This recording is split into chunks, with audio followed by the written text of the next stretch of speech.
बिस्मिल्लाहिर्रहमानिर्रहीम, अस्सलाम वालेकुम। आप देख रहे हैं सीधी बात बीनर सलीम के साथ। और आज की सीधी बात यह है कि नून लीग के लिए हालात बहुत ही ख़राब हैं।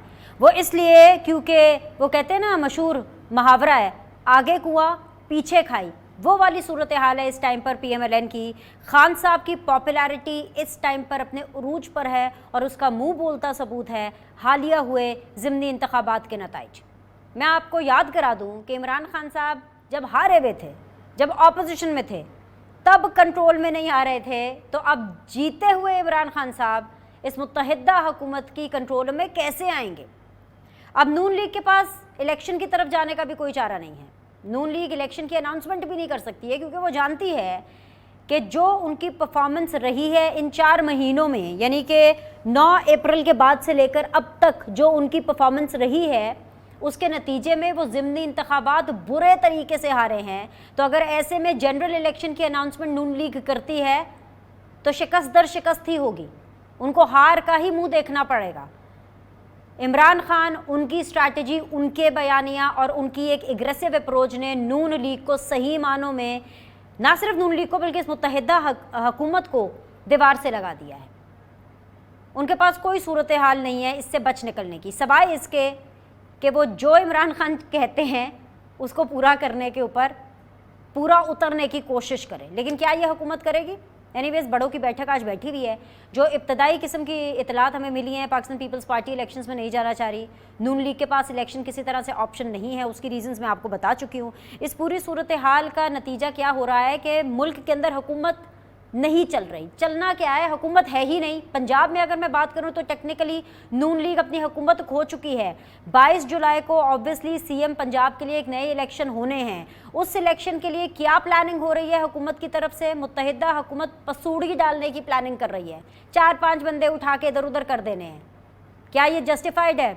एनीवेज जी, इसके अलावा और क्या रिजल्ट आ रहा है जी? डॉलर एक ही दिन में 10 रुपये ऊपर चला गया है, 225 पर आज के दिन डॉलर जो है वो स्टैंड कर रहा है। और नारा इनका देख लें कि हम लोगों ने सियासत नहीं रियासत बचानी है। लेकिन मसला ये है और हकीकत ये है कि अपनी सियासत गंवाने के साथ साथ ये लोग रियासत भी नहीं बचा पा रहे हैं।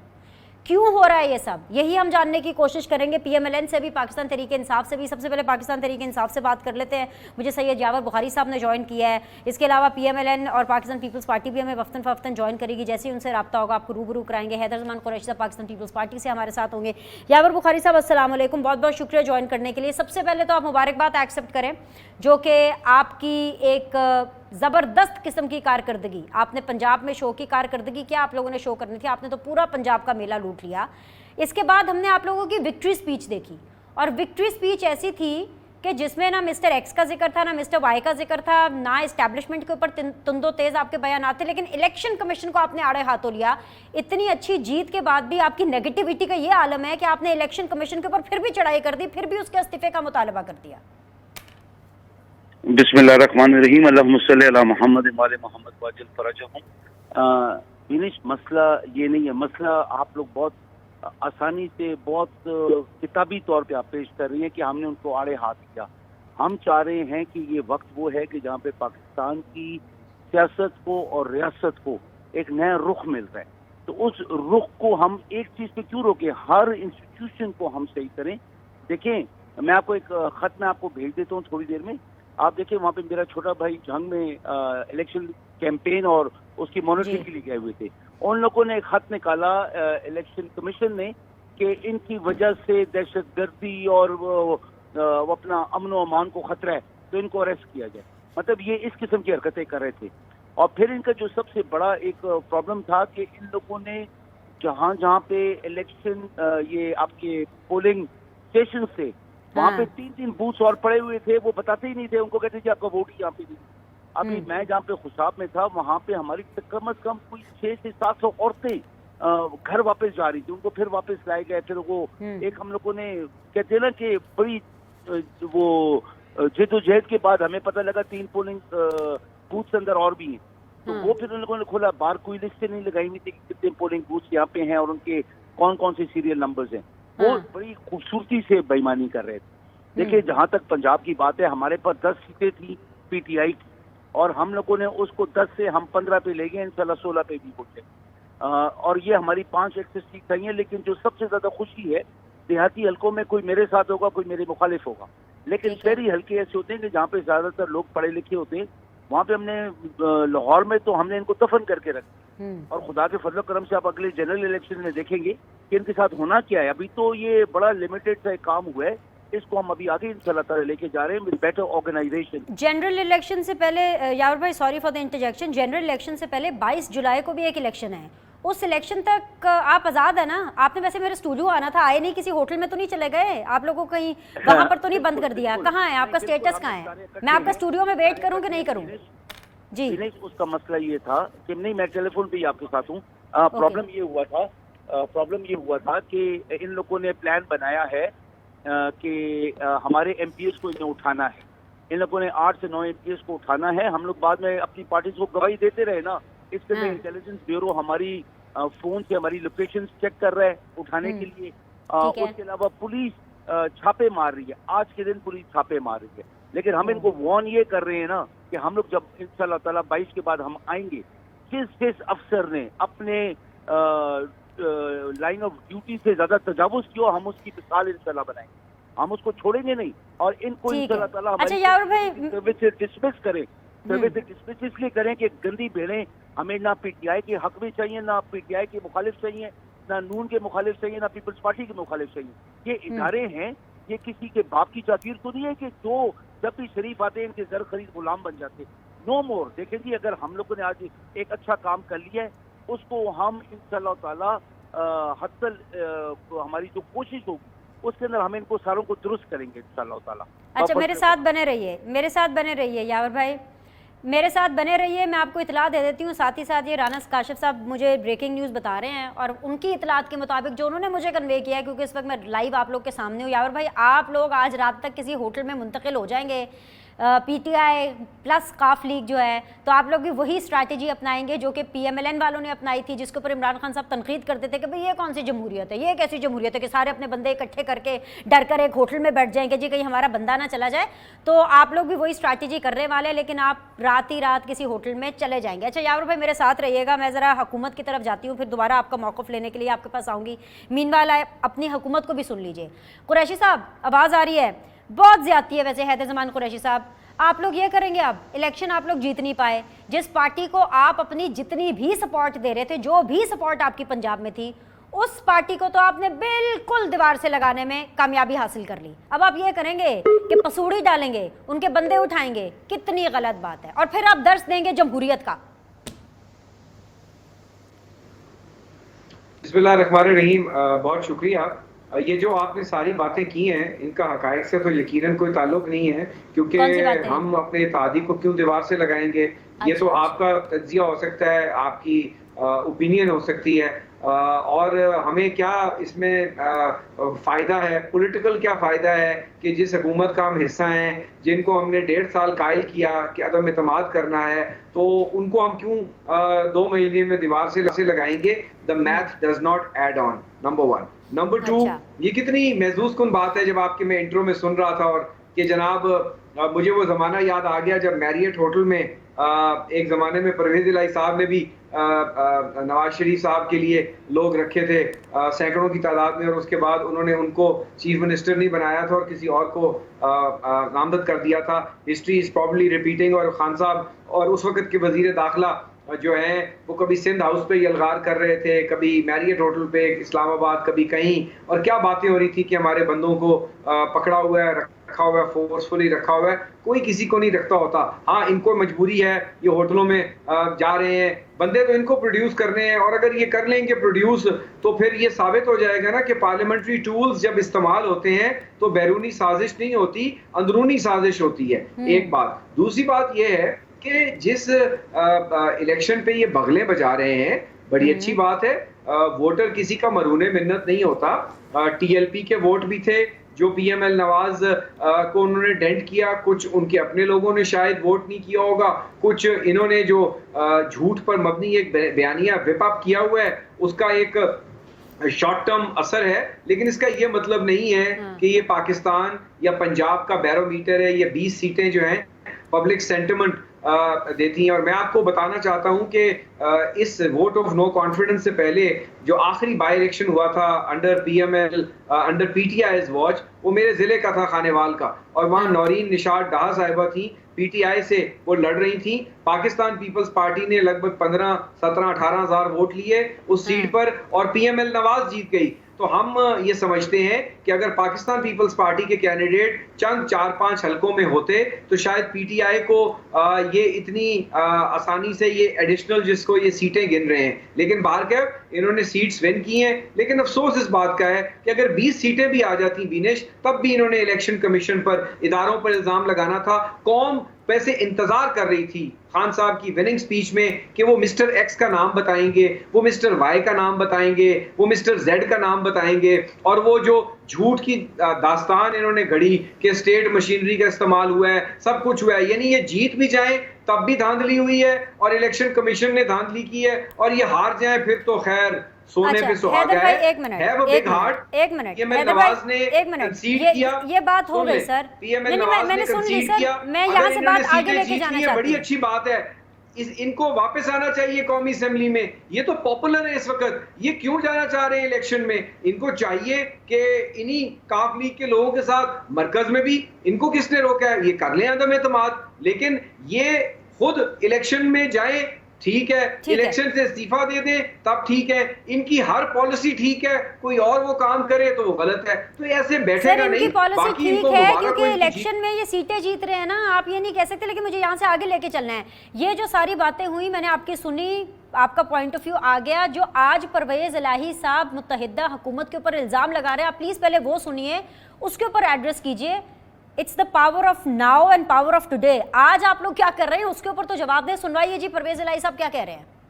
राणा सनाउल्लाह जैसे लोग गलत काम लेते हैं और आईबी को इस्तेमाल करते हैं, उसका हेड है आईबी का, कि उसके लिए वार्निंग है। ये काम छोड़ देना चाहिए कि जो हमारे एमपीएस हैं और जो पीटीआई के एमपीएस हैं, उनकी लोकेशन जो है वो वहां सेल बनाया शहबाज शरीफ ने, एक वहां बैठ के वो ये सारा कुछ कर रहे हैं। हमने सुप्रीम कोर्ट के अंदर भी पिटीशन दायर की है। मैं वार्न करना चाहता हूं मुस्लिम लीग की लीडरशिप को, ब्यूरोक्रेट्स को।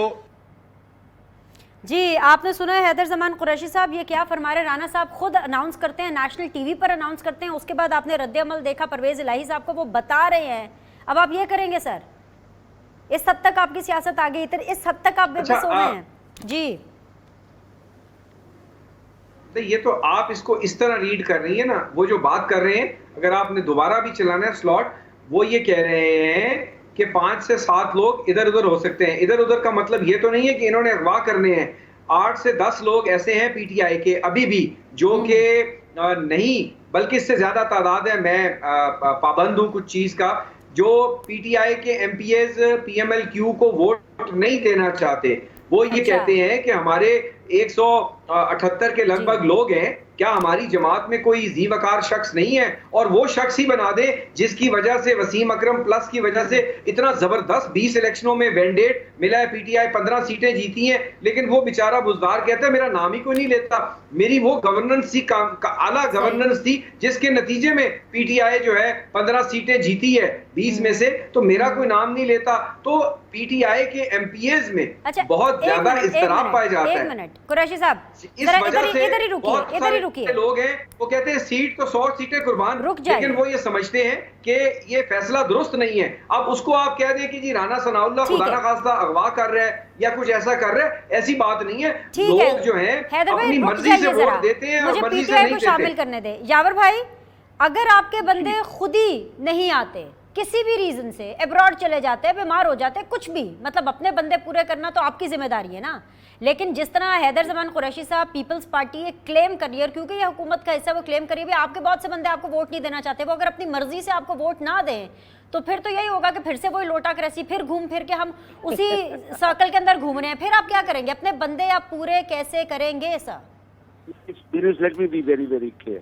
हैदर भाई गलत कलामी कर रहे हैं। हमारे पीटीआई का कोई एक बंदा नहीं है जो ये कह रहा है कि चौधरी परवेज इलाही को क्यों रखा जा रहा है। हम लोग सारे खान के पीछे खड़े हुए हैं। वो चौधरी परवेज इलाही को कहें, वो किसी का कहें, हमारी वोट खान की आवाज के पीछे। हम बहुत क्लियर है, हैदर भाई सिर्फ और सिर्फ वो सब एक रूमर फैला रहे हैं, एक अफवाह फैला रहे हैं, एक तोहमत लगा रहे हैं हमारे एमपीएस के ऊपर। ऐसी कोई बात नहीं, कथन कोई बात नहीं है, और मैं इसको बिल्कुल स्ट्रांगली डिनाई कर रहा हूँ। और मैं हैदर भाई को यहाँ पे मैं बोलूंगा कि ये गलत कलामी उनके स्टैचर के साथ, उनके कद बुद्ध के साथ अच्छी नहीं लगती। लेकिन छोड़े उन बातों को। पीटीआई का आज हमारी टीम पूरी बैठी हुई थी। आपने पहले एक बात की कि होटल में शिफ्ट कर रहे हैं 90 ये अपना आपका आज सारे प्राइम मिनिस्टर साहब शोबाज शरीफ आए हुए हैं यहाँ पे, प्राइम मिनिस्टर, और ये अपना हमजा भी बैठा हुआ है इधर ही लाहौर में। इनने अपने सारे एमपीएस को इकट्ठा करके ये होटल में शिफ्ट कर रहे हैं। तो जब पुलिस और आईबी आपके एमपीएस के पीछे लगी हो तो हम लोगों को भी एग्जैक्टली हिफ्ज़ मातकद्दुम के तहत ऐसा ही कदम उठाना पड़ता है कि जहाँ पे हम अपने एमपीएस को क्या करेंगे, क्या ये 8 से 10 गाड़ियां एक एमपीए की गाड़ी के आसपास लाके खड़ी कर देंगे, उनको उठाएंगे, उनको 22 तारीख तक गायब कर देंगे। फिर ये कहते हैं कि ये बात होगी। मैं आपको खुदा की कसम उठा के कहता हूँ, हमें इंटेलिजेंस वालों ने बताया कि इन लोगों ने ये प्लान किया। मैंने खुदा की कसम उठाई। हैदर वाले बोले कि खुदा की कसम उठा के बोले कि मैं झूठ बोल, नहीं, ये लोग हैदर भाई को बुखारी साहब आप बात मुकम्मल कर ले। मैं ऐसी खुदा की कसम क्यों खाऊं या आप पे मैं झूठ का इल्जाम क्यों लगाऊं?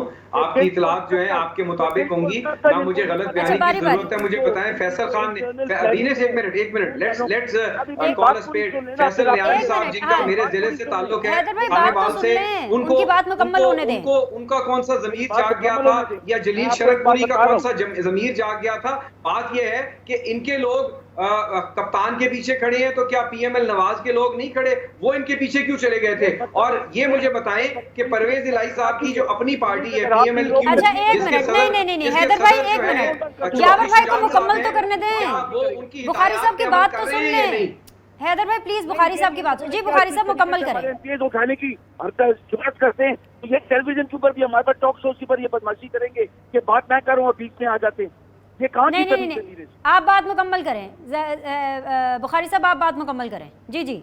अच्छा, मैं आपको क्लियरली बता रहा हूँ, मैंने खुदा की कसम उठा के कही है कि इस बदबख्त हुकूमत ने ये प्लान बनाए हुए है कि वोटों को चोरी किया जाए। ये बदबख्त लोग हैं, ये चोर लोग हैं, ये वो लोग हैं जो इस मुल्क के दुश्मन और गद्दार हैं जिसने इस मुल्क को लूटा है। इन लोगों ने हमारा एक एमपी उठाया। खुदा की कसम हम इनकी ईद फीड बजा के रख देंगे और हम इनको बताएंगे कि कैसे बचती है। I am telling you very clearly, क्योंकि बहुत सीरियस मसला है और हम इनकी हम हर जुर्रत को काटेंगे, हर जुर्रत को तोड़ेंगे। इनको हमने लाहौर में दफना दिया और ये दफन ही होंगे इंशाल्लाह ताला इनकी सियासत। मैं आपको क्लियरली बता रहा हूँ। मुझे ब्रेक लेने इन लोगों की इन लोगों की तोशाखाना की भी ईंट से ईंट बजा दी है इन्होंने। अब तो इन्होंने बात मुकम्मल कर ली। तोशाखाना की ईंट से ईंट बजा दी है ना, अब मुल्क की मुझे ब्रेक लेना है। हैदर भाई please relax, I will come to you on your turn. Relax, मुझे ब्रेक लेना है। ये जो दोनों की बातों से मैंने नतीजा अभी तक अखज़ किया है ना, पीपल्स पार्टी हो जो कि ऑब्वियसली हुकूमत का हिस्सा, नून लीग को भी अभी लेते हैं, और जो हैदर ज़मान कुरैशी, ये जो सैयद यावर बुखारी साहब की जो मैंने बात से नतीजा अखज़ किया एज ऑफ नाउ, वो ये है कि पंजाब में सिचुएशन फिर से पसूड़ी और इनाकी की ही तरफ जा रही है। वो बंदे उठाएंगे नहीं उठाएंगे, बंदे पूरे करेंगे नहीं करेंगे, इल्ज़ाम तराशी लाजमन होनी। मुझे ब्रेक लेना है, ब्रेक के बाद वापस आएंगे। दोनों पैनलिस्ट तो ये बने ही होंगे, पीएमएलएन को भी शामिल करने की कोशिश करेंगे and will resume the discussion. Will be back shortly.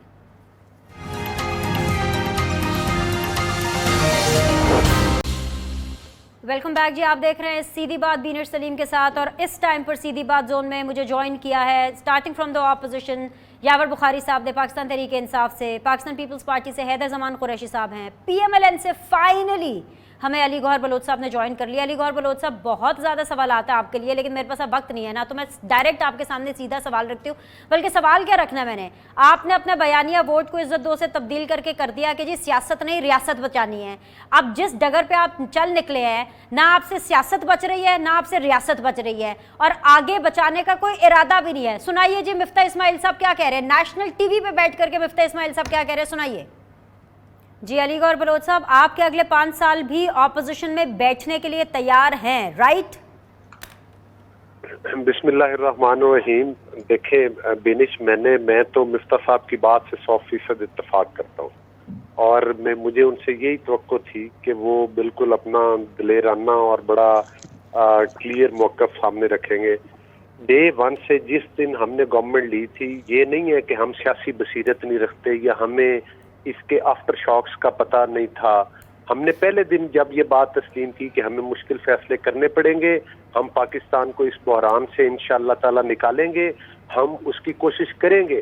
जिस बहरान में इमरान अहमद नियाज़ी साहब पाकिस्तान को धकेल कर गए, जो पाकिस्तान के दिवालियापन का बहरान था, जो पाकिस्तान की महंगाई का बहरान था, जो पाकिस्तान में करप्शन के नए नए रिकॉर्ड कायम करने का बहरान था। रही बात ये कि अगर हमने सीटें लूज की हैं तो हम उस पर ये नहीं कहेंगे कि धांधली हो गई है। अगर धांधली नहीं, हमने नताइज को तस्लीम किया है और हम इन नताइज को मानते हैं, लेकिन इसके साथ साथ ये भी एक हकीकत है कि ये वो सीट्स हैं कि जिनमें जो कि ऑलरेडी पीटीआई के पास थी या इनके थादियों के पास थी, जो लोग 4 साल पीटीआई में रहे और आज अगर हम उनके साथ कमिटेड थे, और हम बिल्कुल कमिटेड थे, हमने उनको टिकट्स दिए, इसके बावजूद 4 सीटें हमने ली उनमें से। पहले ये 4 सीट्स हमारे पास नहीं थी। बहरहाल हम ये समझते हैं किस इलेक्शन की बात कर रहे हैं अली गौर बलोच साहब? किस इलेक्शन की बात कर रहे हैं? ये वाली 2018 के ना? 2018 में ये सीटें पीटीआई के पास थी, राइट? जी 2018 ये 2018 का वही वाला इलेक्शन है ना जो आरटीएस बिठा के आपके बकौल पीटीआई को जिताया गया था, ऐसा ही है? बिल्कुल। मैं अपनी बात हम आज भी उस बात, और ये कोई नहीं, आप किस बात पे कायम है कि इन्होंने सीटें आरटीएस बिठाकर जीती थी कि असल में ये सीटें इनकी है? कौन सा बयानिया? आपने तो मुझे कंफ्यूज कर दिया है। मैंने सवाल क्या करना है, मुझे बताएं कौन सा बयानिया? यहाँ पर खत्म नहीं होती बेनिश, ये बात यहाँ पर खत्म नहीं होती।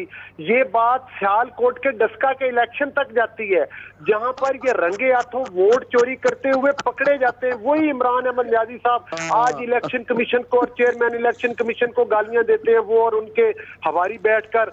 हालांकि जिस इलेक्शन कमीशन के जेर निगरानी ये भी इलेक्शन हुए हैं जिसमें के इन लोगों को कामयाबी मिली है, तो बात यह है कि उसी इलेक्शन कमीशन ने इनको पकड़ा था जब इलेक्शन कमीशन की बात कोई मैं आ रही हूं आपके पास। यावर भाई please allow me, I will come to you. Just give me a minute sir, just give me a minute. Noon League अभी आई है, मुझे एक सवाल और करना था, फिर मैं आपके पास और हैदर भाई के पास आ रही हूँ। अली गौर बलोच साहब, मुझे सिंपल ये बताएं, आपने सियासत नहीं रियासत बचानी है, ये कैसी रियासत आप बचा रहे हैं? 150 पे पेट्रोल था, 230 पे आपने कर दिया, अवाम की चीखें निकल गई, मर गई है अवाम। ये कैसी रियासत आपने बचानी है? डॉलर 178 पर था, 225 पर चला गया। खुदा का वास्ता है सर, ये मेरे जुड़े हुए हाथ देखे आप दोनों हजरात, कुरैशी साहब भी और अली गौर बलोच साहब, ना बचाएं ऐसी रियासत। ये कौन सी रियासत आप बचा रहे हैं अली गौर बलोच साहब? देखें, बात ये है बेनिश, ये वही मुआहदा है जो इमरान अहमद नियाज़ी अपने हाथों से ये घिनौना काम करके गया, और ये बात इंशाअल्लाह कौम को जल्द समझ भी आ जाएगी।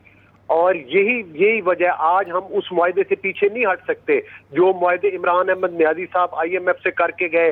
IMF से कर्जे हमने भी लिए थे, उस दौर में हमने महंगाई जो अली गौर बलोच साहब माजरत के साथ, सर माजरत के साथ, जी सर अली गौर बलोच साहब माजरत के साथ अवाम को ये बात अभी तक तो समझ नहीं आ रही है, लेकिन मैं आपको ये बता दूं, आप लोगों को समझ आ जानी है। अगर पंजाब के अंदर पीटीआई जीत गई, परवेज इलाही साहब बन गए सीएम, तो राना सनाउल्लाह साहब का दाखिला बंद हो जाना है पंजाब में। आपको लग समझ आनी है 22-23 जुलाई को। करती, हम पहले भी ऑपोजिशन में रहे हैं, हमने पहले भी मुश्किलें और मुसीबतें बर्दाश्त की हैं। हम इन गीदड़ भपकियों से डरने वाले नहीं हैं। हमारे लिए ये कोई नई बात नहीं है कि ये जनाब हम ऑपोजिशन में बैठ जाएंगे, हुकूमत में बैठ जाएंगे। ऑपोजिशन 4 साल पहले भी ऑपोजिशन हमने परवेज मुशर्रफ और तमाम डिक्टेटरशिप की बातें की। अली गौर बलोच साहब, अब पीपल्स पार्टी और पीटीआई को सुनिए। सर बने रहिए मेरे साथ, मैं वापस आऊंगी। एक सेकंड में एक मुख्तसर सी बात जरूर करूंगा। बात ये है कि जो बात फवाद चौधरी आज कर रहा है कि ड्राइंग रूमों के अंदर फैसले नहीं होने चाहिए, जो इमरान अहमद नियाज़ी कर रहा है, यही हमारा बयानिया था। इसका मतलब है इन्होंने खुद अपने मुंह से तस्लीम किया कि ये ड्राइंग रूमों की पैदावार है, जहां पर ड्राइंग रूमों में बैठकर फैसले होते हैं, और हम उन फैसलों के खिलाफ पहले भी आवाज में आकर मुकाबला करने के लिए तैयार है, लेकिन आज भी हम उन फैसलों को तस्लीम नहीं करते। साहब मुझे ब्रेक का कहा जा रहा है, बुखारी साहब मुझे ब्रेक का कहा जा रहा है। अली गौर बलोच साहब हौसला कर लें, रिलैक्स, एक ब्रेक लेने दें, ब्रेक के बाद वापस आते हैं बुखारी साहब को और कुरैशी साहब को हम सुनेंगे। Will be back shortly.